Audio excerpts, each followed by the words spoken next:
സലാലയിലെത്തുന്ന സന്ദർശകരെ ഏറെ ആകർഷിക്കുന്ന ഇടമാണ് മുക്സൈൽ ബീച്ച്. ചുണ്ണാമ്പുകല്ലുകൾക്കിടയിലൂടെ കടൽ വെള്ളം ഉയർന്നു വരുന്ന ബ്ലോ ഹോളുകൾക്ക് പേരുകേട്ട മുക്സൈലിലേക്ക് ഖരീഫ് സീസണായതോടെ സന്ദർശക പ്രവാഹമാണ്.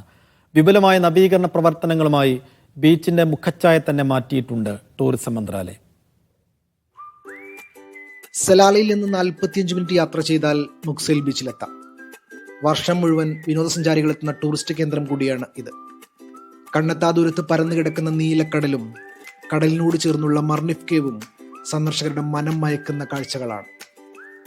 മുക്സൈലിലെ രസകരമായ മറ്റൊരു കാഴ്ച പ്രകൃതിദത്തമായ വാട്ടർ ഫൗണ്ടനുകളാണ്. തീരത്ത് ഭൂമിയുടെ അന്തർഭാഗത്തുള്ള ദ്വാരങ്ങളിലൂടെ വരുന്ന തിരമാലകൾ മുകളിലേക്ക് ചീറ്റുന്ന കാഴ്ച ആസ്വദിക്കാനും അതിൽ നനയാനും കുട്ടികളും മുതിർന്നവരും ഒരുപോലെ ഇഷ്ടപ്പെടുന്നത് കാണാം. സന്ദർശകർക്ക് അപകടം സംഭവിക്കാതിരിക്കാൻ ബ്ലോ ഹോൾ ലോഹങ്ങൾ കൊണ്ട് ആവരണം ചെയ്തിട്ടുണ്ട്. ഞങ്ങൾ ഇന്ന് സ്ഥലം ഉച്ചയ്ക്ക് എത്തിയുള്ളൂ. അപ്പൊ ആദ്യം തന്നെ വരുന്നത് ഇങ്ങോട്ടാണ്.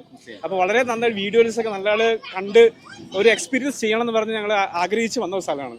പക്ഷെ ഞങ്ങൾക്ക് എത്തിയപ്പോൾ ദൂരം തന്നെ അതിന്റെ ഇമ്പാക്റ്റും അതിന്റെ ആ ഒരു സത്യാവസ്ഥ എന്താണെന്ന് മനസ്സിലായി. അപ്പൊ അനുഭവിക്കാൻ വേണ്ടി വന്നത്. ഇപ്പൊ കുറച്ച് കുളിച്ചു.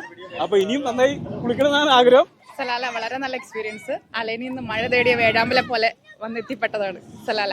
അടിച്ചു പൊളിക്കുന്നു, അടിപൊളി ക്ലൈമറ്റ്. എല്ലാ വർഷവും നല്ലോണം ആൾ വരുന്ന ഒരു സ്ഥലമാണിത്. ഇവിടുത്തെ പ്രത്യേക മെയിനായിട്ട് ഇവിടെ ഈ വെള്ളത്തിന്റെ ഈ അടിയിൽ വരുന്ന വെള്ളച്ചാട്ടാണ്.